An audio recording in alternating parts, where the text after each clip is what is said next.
accueillons maintenant Marie-Julie Chalut de la rédaction d'Africulture. Bonsoir Marie-Julie. Bonsoir. Alors vous avez lu pour nous Critique de la notion d'art africain de Babacar Mbaye Diop. Alors on va décrypter un peu le titre et le contenu. Ça parle de quoi? Oui, parce qu'en fait, il va développer dans ce livre, l'auteur, qu'est-ce que l'art africain et pourquoi on se pose cette question. Parce que la notion d'art africain, elle est au cœur des rapports coloniaux entre la France et entre l'Occident et l'Afrique.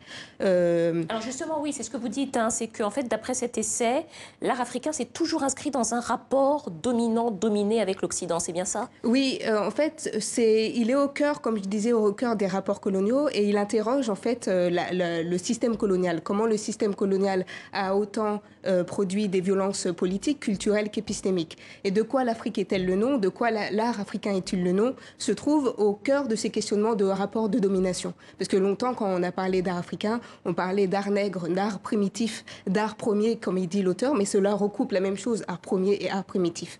Et cette désignation d'art primitif, en fait, révèle la colonialité du regard occidental et qui a un regard qui est raciste finalement, et, concrètement. Et du coup, qui a empêché une vraie rencontre. Par exemple, quand Picasso a travaillé à partir de l'art nègre, de l'art africain, il y a eu toujours une fascination pour le sauvage, pour un retour à la nature. Donc il n'y a pas ce regard colonial a empêché cette mise en relation,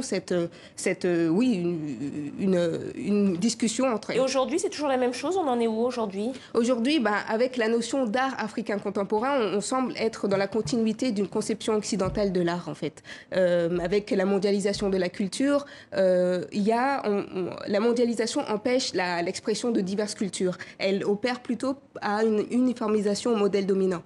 Et il y a un artiste soudanais, Moussa Hussan, qui est cité dans l'essai et qui explique l'intérêt de la production artistique africaine par le prisme de la réflexion esthétique européenne. L'art africain, critique de la notion d'art africain, Babacar Mbaye Diop. Merci beaucoup Marie de l'avoir lu pour nous.